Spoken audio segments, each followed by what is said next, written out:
It's just absolutely unbelievable what's happening here right now. Gas imports continue to decline and gas exports continue to increase at 33.6%.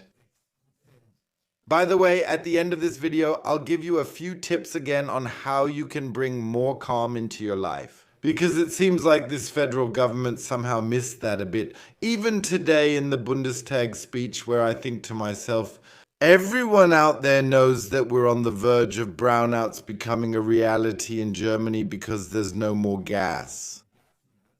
And they're talking about investments being made in Germany. It's just unbelievable. Incoming orders in the domestic market are noticeably increasing, especially for capital goods. Our domestic economy is waking up. Public investments and private consumption are gaining strength. Well, of course, when Germany is in a panic, the numbers look a little different. And that's what they call it here in Germany nowadays. Fear saving, that's what people are doing, and not that they're spending more money. That was actually an absolute lie. Let's look at the gas exports. Gas exports are increasing even though the gas storage levels are critical, while gas imports continue to collapse. That's exactly what they're telling us. They just turn the tables to the other side. I have to say it like this. The order situation, if you take out the arms industry, is falling sharply. So that means here too people are actually buying less or cheaper food because they can't afford it anymore. By the way, I have a life hack for you for a really good sausage. Quick, easy, and simple. We'll do that again at the end of this video.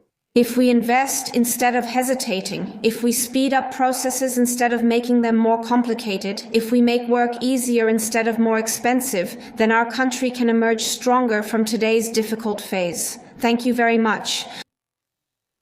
That was all I was missing. Then this country will grow better. The last time someone stood up front and said something like that.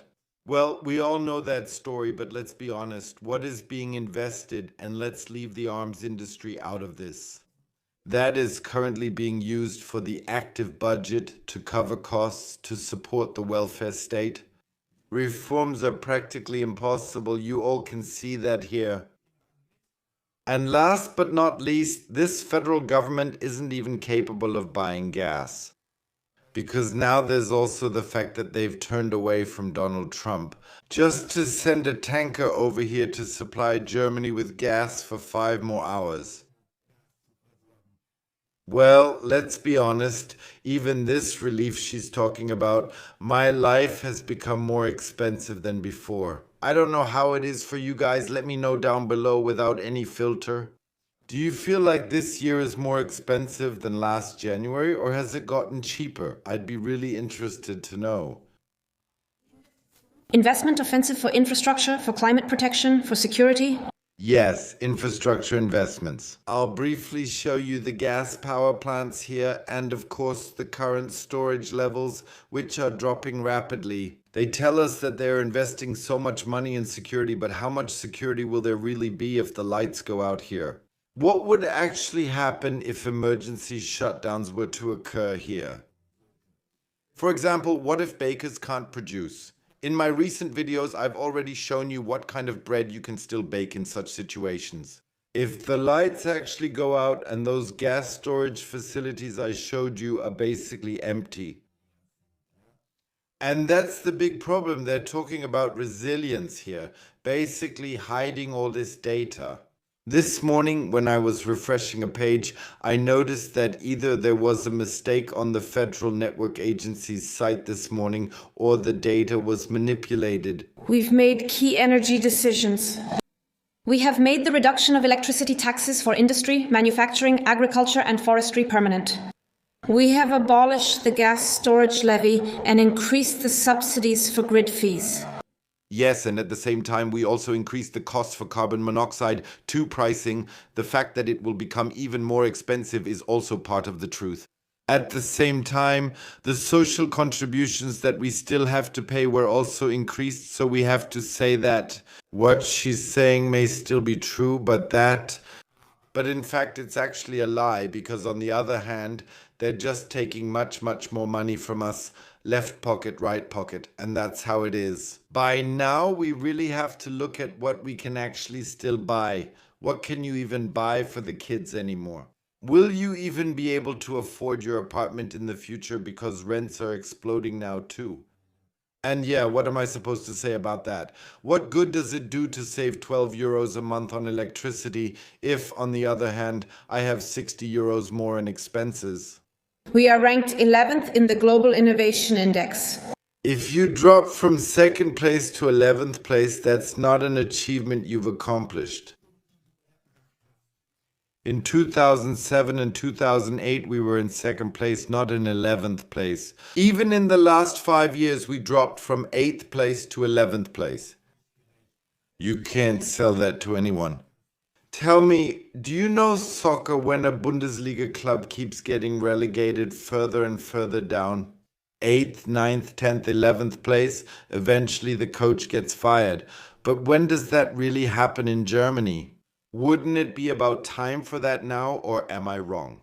Even according to the new ranking, and let me just read this out real quick, we were in 8th place in 2022 in the recent years of this global index. So there is a new ranking for that.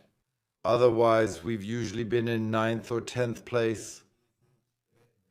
During the financial crisis, we were struggling, but in 2008 and 2009, when things stabilized, we led globally. What actually happened in 2007, 2008?